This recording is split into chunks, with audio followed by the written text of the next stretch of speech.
Chapter है हमारा बेटा क्या? चैप्टर है हमारा द इंडियन पार्टनरशिप एक्ट 1932। क्या?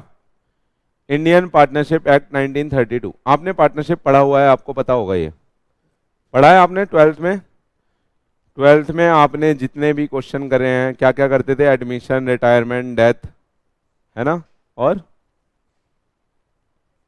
डिसोल्यूशन, ये सब आपने पढ़ा हुआ है। पार्टनरशिप में वो पार्टनरशिप की आप अकाउंटिंग करते थे, वो किस एक्ट के तहत करते थे? वो इसी एक्ट के तहत करते थे। क्या नाम है एक्ट का? Indian partnership act. क्या? क्या मैडम? ना ना, दी इंडियन पार्टनरशिप एक्ट 1932। समझ में आया? आइए, अब यहां पे हमें समझना क्या क्या है, देख लो। हमें समझना है, अंडरस्टैंड करना है। कह रहे कंसेप्ट ऑफ पार्टनरशिप और क्या उसके एसेंशियल्स हैं। ठीक है, प्रिंसिपल और एजेंट का क्या रिलेशनशिप होता है अमॉन्ग दी पार्टनर, कैसे वो एक दूसरे के प्रिंसिपल होते हैं, कैसे एजेंट होते हैं, मैं समझाऊंगा बहुत अच्छे से, बहुत इजी है। कह रहे और डिफरेंस देखना है पार्टनरशिप का बहुत सारे अलग अलग ऑर्गेनाइजेशन के साथ। जैसे पार्टनरशिप और कंपनी में क्या फर्क है, पार्टनरशिप और एसोसिएशन में क्या फर्क है ना। आइए,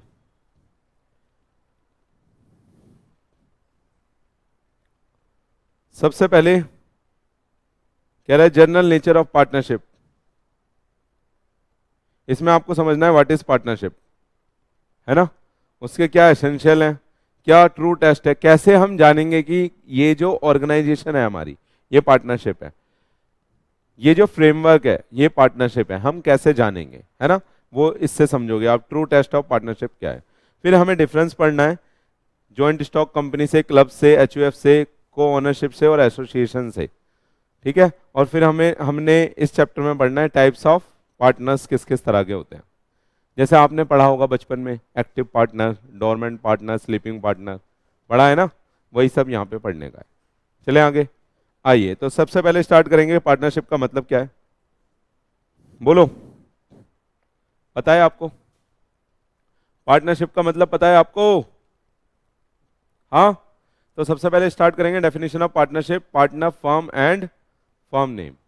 मेरे को बताइए पार्टनरशिप का मतलब क्या है?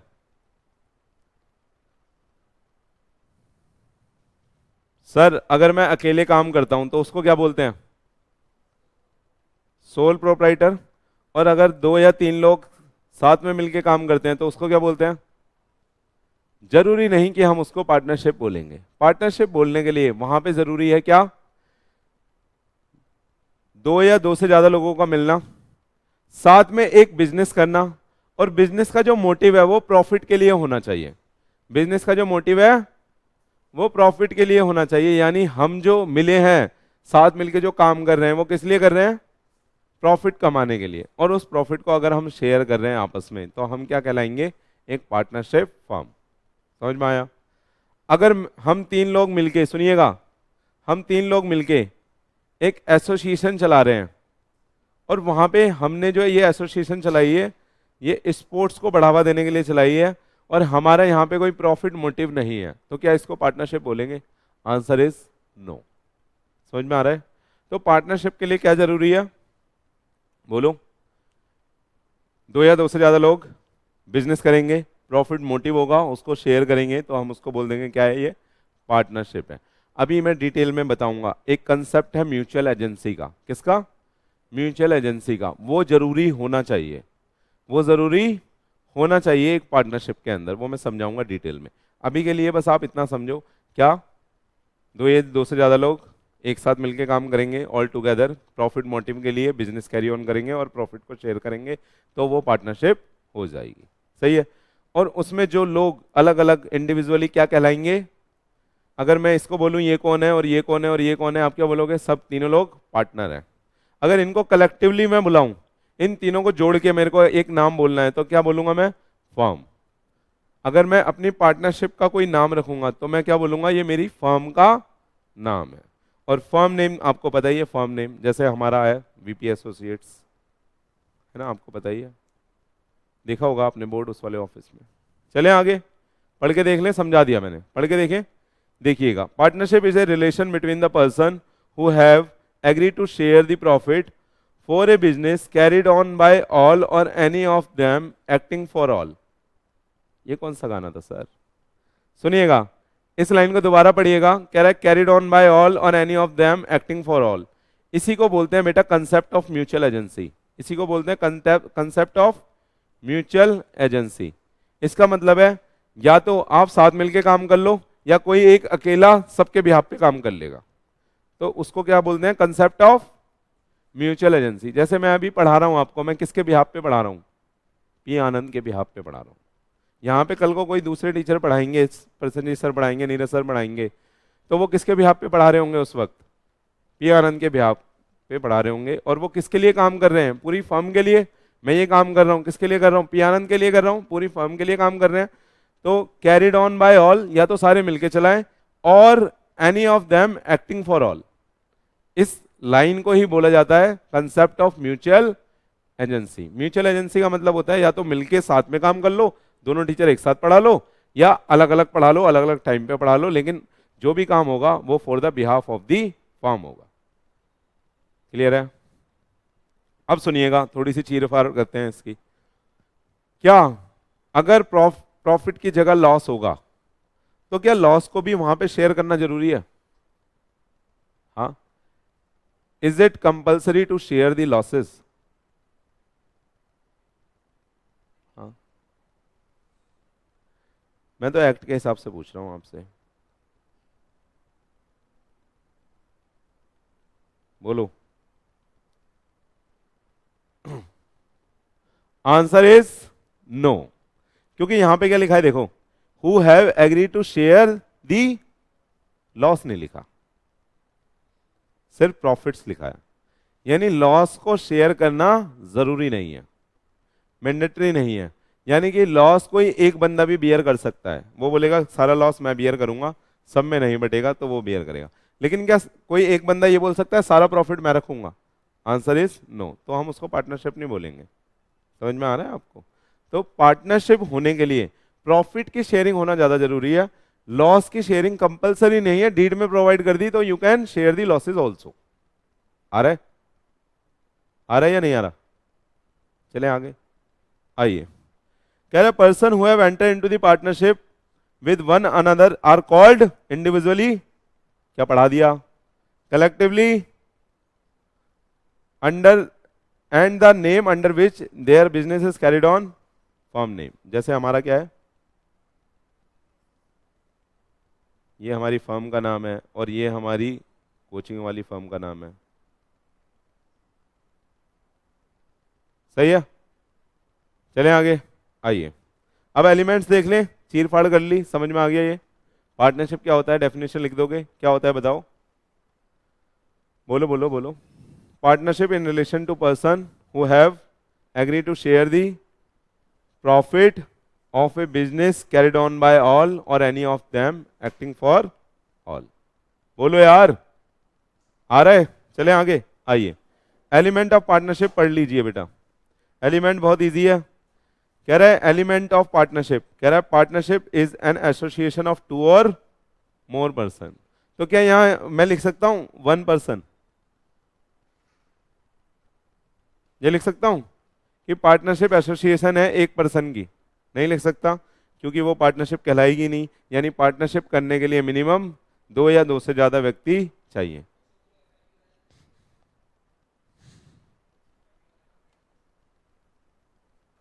और बेटा से हम पढ़ रहे हैं एलिमेंट ऑफ, हम पढ़ रहे हैं एलिमेंट ऑफ पार्टनरशिप। पहला एलिमेंट बताया क्या?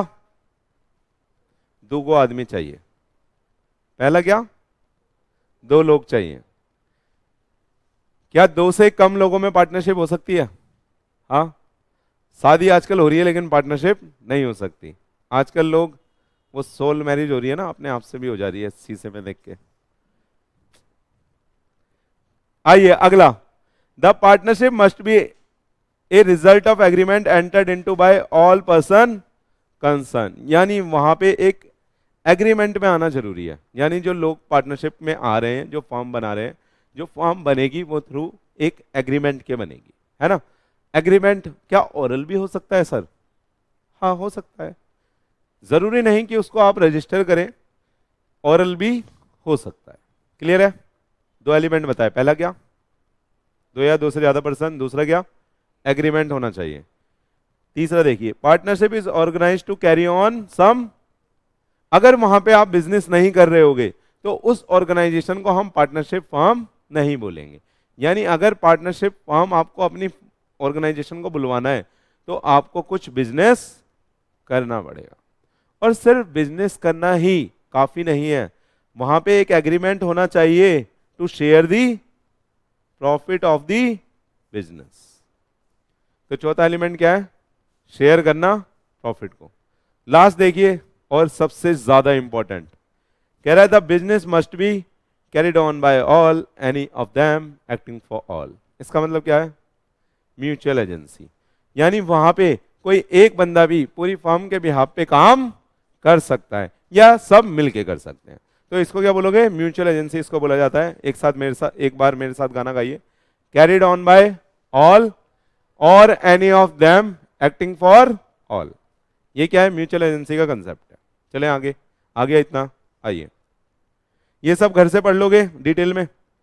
अरे ये तो पता ही है यार, दो या दो से ज्यादा व्यक्ति होने चाहिए, एग्रीमेंट होना चाहिए, बिजनेस होना चाहिए, शेयर प्रॉफिट होना चाहिए, और carried on by all any of them acting for all. ये पढ़ा देता हूं, म्यूचुअल एजेंसी पढ़े एक बारी, आइए जल्दी जल्दी। कह रहा था business must be carried on by all any of them acting for all for more the partner acting for all. This is a cardinal principle of partnership law. In other word there should be a binding contract of mutual agency between the partners. इसका मतलब क्या है, एक अकेला व्यक्ति भी ना पूरी फर्म को बाइंड कर सकता है अपने एक्ट से। समझ में आ रहा है, एक अकेला व्यक्ति पूरी फर्म को बाइंड कर सकता है अपने एक्ट से। फॉर एग्जाम्पल मैंने आपको पढ़ा रहा हूँ, मैंने आप सबसे बोल दिया सब मेरे को 10,000 रुपये उधार दे दो। आप सबने 10 आप अच्छे बच्चे थे, आप सबने 10,000 रुपये मेरे को उधार दे दिए, मैंने रख दिए, और अगले दिन से मैंने आना बंद कर दिया। तो मेरे पास तो 1-2 लाख आ गए, मैंने आना बंद कर दिया। तो आप क्या मांगोगे, नहीं वो पैसा, हाँ मांगोगे, कौन देगा आपको, फर्म देगी। यानी मैंने अपने एक्ट से बाइंड कर दिया किसको, फर्म को। समझ में आ रहा है कैसे बाइंड करते हैं? चले आगे, कह रहा है an act of the one partner in course of the business of the firm is the in fact act of all partner. Each partner carrying on the business is the principal as well as the agent of all the partner. सुनिएगा, कह रहा है हर जो partner है वो एक दूसरे का प्रिंसिपल भी है और एक का एजेंट भी है। जैसे सुनना, कई बार आप में से किसी पेरेंट का कॉल आता है तो प्रसन्नजीत सर उठा लेते हैं। तो Prasannajit sir as a principal बात कर रहे होते हैं और वो हमें ये दिखाते हैं कि बाकी सब लोग कैसे काम कर रहे हैं, एज ए एजेंट काम कर रहे हैं। जैसे प्रसन्नजीत सर ने किसी के पेरेंट को बोल दिया कि कल क्लास 8 बजे होगी, तो 8 बजे लॉ की क्लास है, तो 8 बजे मैं एज ए एजेंट आगे परफॉर्म करता हूँ, क्योंकि उन्होंने एज ए प्रिंसिपल बोल दिया है। कई बार मेरे पास कॉल आता है तो मैं बात कर लेता हूँ और मैं बोल देता हूँ कि कल ये वाला टॉपिक पढ़ाया जाएगा और प्रसन्नजीत सर आपको पढ़ाएंगे। तो वहां पे एज ए प्रिंसिपल मैंने बात कर ली और परफॉर्म एज ए एजेंट किसने कर दिया, प्रसन्नजीत सर ने कर दिया। तो जो पार्टनर होते हैं ना आपस में एक दूसरे के क्या होते हैं, बोलो यार, प्रिंसिपल और एजेंट। समझ में आ रहा है, कभी कोई प्रिंसिपल बन जाएगा तो दूसरा एजेंट बन जाएगा, कभी दूसरा प्रिंसिपल बन जाएगा तो दूसरा एजेंट बन जाएगा। आ गया ये, कह रहा है agent is so far as he can bind the other partner by his act और he is a principal to the extent that he is bound by the act of the other partner. कह रहा है it may be noted that the true test of partnership is the mutual agency. बता दिया मैंने पहले ही, rather than the sharing of profit. सुनिएगा, कह रहा है ट्रू टेस्ट ऑफ पार्टनरशिप क्या है, म्यूचुअल एजेंसी का कंसेप्ट है, ना कि प्रॉफिट को शेयर करना। यानी वहां पे वो जो ऑर्गेनाइजेशन है वहां पे ऐसा होना चाहिए, ऐसा समझ में आना चाहिए कि एक बंदा एज ए एजेंट काम कर रहा है और बाकी सब एज ए प्रिंसिपल काम कर रहे हैं, और कभी कभी वो भी प्रिंसिपल बन जाता है, बाकी सब एजेंट बन जाते हैं, तभी उसी ऑर्गेनाइजेशन को हम क्या बोलेंगे, पार्टनरशिप बोलेंगे। कह रहा है if the element of the mutual agency is absent then there will no partnership. अगर वहां पे म्यूचुअल एजेंसी का, सुनिएगा, म्यूचुअल एजेंसी का कंसेप्ट अगर वहां पे नहीं है या एलिमेंट नहीं है तो वो पार्टनरशिप नहीं कहलाएगी। समझ में आ रहा है, ये आपके लिए बिल्कुल नया है, ये सब आपने 12th में नहीं पढ़ा है। आ रहा है या नहीं आ रहा? अब ये एक केस हुआ था केडी कामत एंड कंपनी। कह रहा है supreme court had held the 2 essential condition to be satisfied that are. सुनिएगा, ये गए थे, इन्होंने कोई बिजनेस चालू करा था और इनकी फर्म फंस गई थी। ये मुद्दा ये था कि बताओ ये पार्टनरशिप है या नहीं है, ये मुद्दा चल रहा था कोर्ट में। समझ में आया क्या मुद्दा है कोर्ट में? पार्टनरशिप है या नहीं है? अब देखिए नीचे आंसर है, क्या there should be an agreement to share the profit as well as losses of the business and the business must be carried on by all, any of them acting for all within the meaning of the definition of partnership under section 4. अगर ये दोनों element वहां पे हैं तो ये partnership है। समझ में आ रहा है? अब देखिए नीचे कह रहा है the fact that the exclusive power and the control by an agreement of the party is vested in the one partner और the further circumstances that only one partner can operate the bank account borrow on behalf of the firm are not destructive and the theory of partnership provided the two essential condition mentioned earlier are satisfy। अगर ये दो condition satisfy हो रही है, सुनिएगा, ये दो condition अगर सेटिस्फाई हो रही है, यहाँ पे क्या हुआ था, एक के हाथ में ही सारा जो बैंकिंग से रिलेटेड काम था वो एक पार्टनर को दे रखा था, तो वो पार्टनर एज ए प्रिंसिपल काम कर रहा था उस वक्त, बाकी सब एज ए एजेंट कर रहे थे। अगर ये दो चीजें वहां पे सेटिस्फाई हो रही है किसी भी ऑर्गेनाइजेशन में, पहली चीज क्या, बिजनेस हो रहा हो और वहां पे प्रॉफिट शेयर हो रहा हो, लॉसेज हो रहे हो ना हो रहे हो वो अलग बात है ना, और दूसरा म्यूचुअल एजेंसी के बेस पे काम हो रहा हो, तो हम उसको पार्टनरशिप बोल देंगे, चाहे एक ही बंदा सब कुछ चला रहा है बाकी सब स्लीपिंग पार्टनर है। समझ में आया? यही केडी कामत में हुआ था, एक बंदे के हाथ में सारे ऑपरेशंस थे, तो ये बोला गया कि भैया ये पार्टनरशिप नहीं है, जो दूसरे लोग थे वो ये बोल रहे थे कि ये पार्टनरशिप नहीं है, तो मैटर कोर्ट में चला गया, तो कोर्ट ने ये दो चीजें आइडेंटिफाई करी और बोला अगर ये दो चीजें वहां पे हैं तो ये पार्टनरशिप है। क्लियर है? क्लियर है क्या? बोलो, सुनिएगा। अब पार्टनरशिप एग्रीमेंट को बेटा पार्टनरशिप डीड के नाम से जाना जाता है। पार्टनरशिप एग्रीमेंट को हम क्या बोलते हैं? Partnership deed. डीड का मतलब आप डील समझ सकते हो कि जिसमें वो दोनों एग्री हैं, जिसमें वो सारे पार्टनर एग्री हैं, उसमें सारे टर्म्स एंड कंडीशन लिखी होती है जिसके बिहाफ पे हमको पार्टनरशिप में काम करना होता है। समझ में आया? सुनिएगा, अब बात चल रही है, इसी को एक्सटेंड कर रहे हैं अभी पार्टनरशिप की डेफिनेशन को। थर्ड पॉइंट है ट्रू टेस्ट ऑफ पार्टनरशिप। सुनिएगा, ट्रू टेस्ट ऑफ पार्टनरशिप मैं यहां से बता देता हूं, आप डिटेल में पढ़ लेना, ये लास्ट टॉपिक है आज का, ठीक? सुन लो, ट्रू टेस्ट ऑफ पार्टनरशिप क्या बोलता है? कहता है वहां पे एग्रीमेंट होना जरूरी है। पहला क्या है? बोलो। कह रहा है, सुनो सुनो मैं पूरा ही पढ़ा देता हूं। कह रहा है in determining whether a group of person is not a firm or whether a person is not a partner in the firm, regard shall be had to be real relationship between the parties as shown by all the relevant fact taken all together. कह रहा है अगर किसी चीज, किसी organisation को आपको देखना है कि वो पार्टनरशिप है या नहीं है, और जो लोग उसमें काम कर रहे हैं वो आपस में पार्टनर है या नहीं है, तो आपको रिगार्ड देना पड़ेगा इन तीन चीजों को। नंबर 1, वहाँ पे एक एग्रीमेंट होना चाहिए। नंबर 2, वहाँ पे प्रॉफिट की शेयरिंग होनी चाहिए। Number 3, mutual agency carried on by all or any of them acting for all होना चाहिए। अगर ये तीनों चीजें वहाँ पे हैं तो हम उसको क्या बोल देंगे? पार्टनरशिप है। अब आपके पेपर में पूछा जाएगा कि what is the true test of partnership, तो आपको ये तीनों चीजें वहाँ पे लिखनी पड़ेगी। समझ में आ रहा है? क्या क्या बताओ? पहला एग्रीमेंट, शेयरिंग प्रॉफिट, और अब सुनना, हमने ऊपर एलिमेंट पढ़े थे, एलिमेंट कितने थे बताना? 5, लेकिन ट्रू टेस्ट कितने हैं? 3। कौन कौन सा गायब है वहां से? ये वाला नहीं लिखा वहां पे, ये वाला नहीं लिखा वहां पे, और बिजनेस करना नहीं लिखा वहां पे। ये दो बात नहीं लिखी वहां पे, लेकिन ये दो बात इन 3 बातों से जस्टिफाई हो रही है। देखना, अगर एग्रीमेंट है, अकेला आदमी अपने आप से तो एग्रीमेंट करेगा नहीं, यानी 2 या 2 से ज्यादा व्यक्ति हैं। शेयरिंग प्रॉफिट तभी होगी जब वहां पे प्रॉफिट होगा, यानी प्रॉफिट होगा तो कुछ बिजनेस भी होगा। समझ में आया? इसलिए 3 चीजें अगर हैं तो ये ट्रू टेस्ट हो जाएगा कि पार्टनरशिप है। क्लियर है? बोलो क्लियर है? क्या क्या क्या होना चाहिए? Agreement, share of profit, mutual agency. Mutual agency मतलब carried on by all or any of them acting for all. Clear है? आगे चले, ये पढ़ लोगे घर से। एग्रीमेंट होना चाहिए, शेयर ऑफ प्रॉफिट होना चाहिए, और एजेंसी का बिजनेस होना चाहिए। ठीक है? अब सुनिएगा, डिफरेंस मैं आपको होमवर्क दे रहा हूं, सारे डिफरेंस आपको खुद पढ़ने हैं, फिर मैं पढ़ा दूंगा। ये नहीं बोल रहा मैं छुड़वा रहा हूं, पढ़ने आपको है, अभी बैठ के भी पढ़ सकते हो या फिर आप घर जाके भी पढ़ सकते हो। जैसे देखो, पहला डिफरेंस है पार्टनरशिप ऑफ कंपनी में क्या फर्क है, आप बताओ। क्या पार्टनरशिप सेपरेट लीगल एंटिटी होती है? हाँ, आंसर इज नो। वो सेपरेट लीगल एंटिटी नहीं होती, वो सारे पार्टनर को ही एक साथ इकट्ठा करके हम जो वर्ड बोलते हैं उसी को पार्टनरशिप बोलते हैं। जैसे आप सबको मैं अगर एक वर्ड बोलना चाहूं तो ग्रुप ऑफ स्टूडेंट बोल दूंगा, तो जो ग्रुप वर्ड है, वैसे ही पार्टनरशिप एक वर्ड है, कलेक्टिवली सारे पार्टनर को अगर एक नाम से पुकारना है तो क्या बोलेंगे? पार्टनरशिप। क्लियर है? तो इसलिए वो कोई सेपरेट लीगल एंटिटी नहीं होती। क्लियर है? अब सुनना, क्या म्यूचुअल एजेंसी कंपनी में होती है? क्या डायरेक्टर एजेंट की तरह काम करते हैं? नहीं, वो तो केयरटेकर की तरह काम करते हैं। तो यहां पे नहीं होती, यहां पे होती है। डिस्ट्रीब्यूशन ऑफ प्रॉफिट बताओ, यहां पे जरूरी है पार्टनर्स में करना, यहां पे जरूरी नहीं है। एक्सटेंट ऑफ लाइबिलिटी यहां पे लिमिटेड होती है, यहां पे अनलिमिटेड होती है। पढ़ नहीं लोगे ये डिफरेंस? बोलो कंपनी पढ़ा चुका हूं यार। प्रॉपर्टी, यहां पे ये सब जॉइंट ओनर होते हैं प्रॉपर्टी के।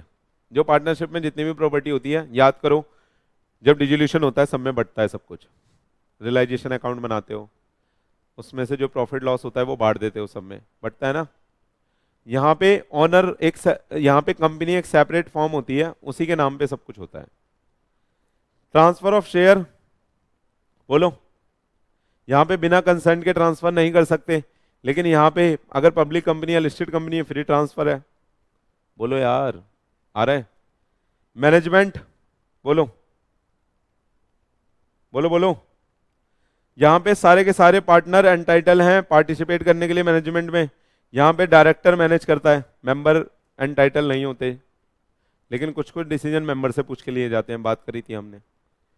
रजिस्ट्रेशन, इसका कंपनी एक्ट में होता है, इसका जरूरी नहीं है रजिस्ट्रेशन कराना, आप बस डीड बना के काम स्टार्ट कर सकते हो। ठीक है? वाइंड अप, इसका कंपनी एक्ट के थ्रू होगा, और इसको डिसॉल्व करके आप वाइंड अप कर सकते हो आपस में एग्री होके। आ रहा है या नहीं आ रहा? नंबर ऑफ मेंबर, यहाँ पे प्राइवेट में 200 मैक्सिमम, पब्लिक में कोई लिमिट नहीं है, और पार्टनरशिप के केस में 100। क्लियर है? मैक्सिमम 100 मेंबर हो सकते हैं। क्लियर है? ड्यूरेशन, इसका तो परपीचुअल सक्सेशन होता है, आपको पता ही है। अरे बोलो, परपीचुअल सक्सेशन होता है कंपनी का, फीचर पढ़ा था। और पार्टनरशिप जरूरी नहीं कि हमेशा जिंदा रहे, सारे पार्टनर मर गए तो बंद भी हो सकती है, या मिलके हम डिसॉल्व भी कर सकते हैं। तो जैसे ये डिफरेंस है वैसे ही आप डिफरेंस बाकी पढ़ लोगे। पार्टनरशिप और क्लब में क्या डिफरेंस है बताइए? क्लब किस लिए बनते हैं? स्पोर्ट्स क्लब होते हैं, वो वाला क्लब नहीं, वो वाला नहीं। कौन से क्लब की बात कर रहा है अपन? स्पोर्ट्स क्लब, चैरिटेबल क्लब, है ना, हेल्थ क्लब, ये सब बनते हैं ना। तो उसमें और पार्टनरशिप में क्या फर्क है? ये तो बेटा सुनना, सबसे बड़ा फर्क बता देता हूँ। क्लब तो मेंबर के लिए बनता है, बस जो उसके मेंबर होते हैं उनके लिए काम करता है। कई बार आपसे भी कहीं जाते हो आप तो बोल देते हैं ना, आप यहाँ की मेंबरशिप ले लो, आप फिर आके यहाँ खेल सकते हो, पता होगा। हाँ, या हेल्थ क्लब भी बोलते हैं कि यहाँ की मेंबरशिप ले लो, फिर आप यहाँ एक्सरसाइज कर सकते हो। क्या पार्टनरशिप और ये सेम है? बहुत डिफरेंस है। देखो जैसे डेफिनेशन, ये carried on by all any of them होती है और बिजनेस के लिए करी जाती है। यहाँ पे प्रॉफिट अर्न करना जरूरी नहीं है, यहाँ पे बस बेनिफिशियल पर्पस क्या है? इंप्रूवमेंट ऑफ हेल्थ और मेंबर का रिक्रिएशन करना। आ रहा है? रिलेशनशिप क्या होता है? यहाँ पे पार्टनर को क्या एक दूसरे का एजेंट और प्रिंसिपल माना जाता है, लेकिन क्लब में ऐसा कुछ नहीं होता। मेंबर कह रहा है, ए member of club not the agent of the other member. क्या एक दूसरे से कोई लेना देना होता है? आप तो बहुत सारे मेंबरों को जानते भी नहीं हो, कभी कोई आके खेल रहा होता है, कभी कोई आके खेल रहा होता है, कभी कोई आके एक्सरसाइज कर रहा होता है, कोई आके कर रहा होता है। समझ में आ रहा है? अगला देखिए, इंटरेस्ट इन द प्रॉपर्टी। क्या आप अगर मेंबर बन गए तो आपका इंटरेस्ट आ जाता है प्रॉपर्टी में? आप किसी स्पोर्ट्स क्लब के मेंबर बन गए तो स्टेडियम क्या आपका हो गया? बोलो, आपके हो गया क्या? नहीं हुआ ना। लेकिन पार्टनर अगर आप बन गए तो आप क्या बोलोगे? ये प्रॉपर्टी हमारी है, बाप पे क्यों जाता है, हमारी ही है। आ रहे समझ में? अगला देखिए, डिसोल्यूशन। यहां पे कह रहा है change in the partners of the firm affect the existence. Dissolve भी हो सकती है। पार्टनर जा रहा है, इस कंडीशन पे ये आया था कि अगर मैं जाऊंगा डिसॉल्व करनी पड़ेगी, नहीं बनाना बाद में, तुम डिसॉल्व हो जाएगी। लेकिन क्या मेंबर के जाने से क्लब बंद हो जाएगा? आप कहीं खेलने जाते थे पहले, आपने मेंबरशिप ले रखी थी, आपकी मेंबरशिप खत्म हो गई, क्या क्लब बंद करवा दोगे? हैं? अमित शाह के बेटे हो क्या आप? आ जाओ। अगला देखिए, पार्टनरशिप और joint Hindu family. Joint Hindu family क्या होती है? ये भी एक बिजनेस ऑर्गेनाइजेशन होता है जिसको बोलते हैं HUF, हिंदू अनडिवाइडेड फैमिली। इसमें क्या होता है बेटा, जब कोई मैरिड कपल होते हैं, उनके घर जैसे ही एक संतान पैदा होती है तो ये बोला जाता है, हमारे यहाँ एक्ट है, हमारे यहाँ लॉ है कि आपकी फैमिली मिलके एक बिजनेस कर सकती है, आपकी फैमिली मिलके एक बिजनेस कर सकती है। तो ये एक बिजनेस की फॉर्म है जो हिंदुओं को अवेलेबल है। हिंदू की फैमिली में जैसे ही बच्चा पैदा होता है तो आप एक हिंदू अनडिवाइडेड फैमिली फॉर्म करके बिजनेस कैरी ऑन कर सकते हो, जो आपकी फैमिली का बिजनेस माना जाएगा। अनमैरिड या बिना बच्चे वाला कपल ये नहीं कर सकता। समझ में आ रहा है आपको? यहां पे बेटा जो हेड होता है वो कर्ता होता है। पहले जो हेड होता था वो सिर्फ मेल मेंबर बन पाता था, जिसको हम कर्ता के नाम से जानते थे, लेकिन बाद में अमेंडमेंट आई, यहाँ पे देखिए 16 में, 1 फरवरी 2016 को, तब से ये बोल दिया कि भैया हम फीमेल को भी बढ़ावा देंगे, तो आप फीमेल भी कर्ता बन सकती हैं। कर्ता मतलब हेड ऑफ द फैमिली, जिसको हम कर्ता धर्ता बोलते हैं। आ रहा है या नहीं आ रहा समझ में? आ रहा है? हाँ हाँ।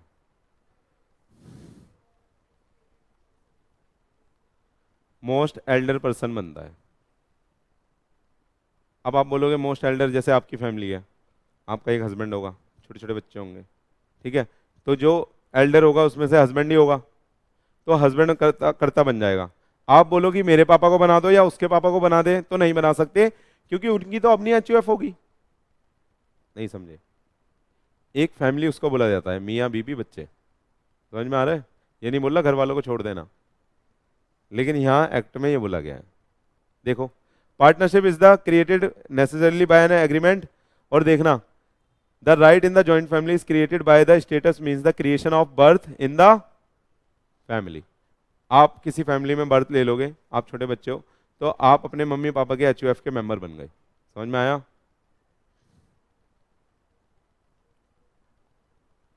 वो नहीं बनेंगे ना, उनकी फैमिली की अलग एचयूएफ बनेगी। आगे आइए। कैसे?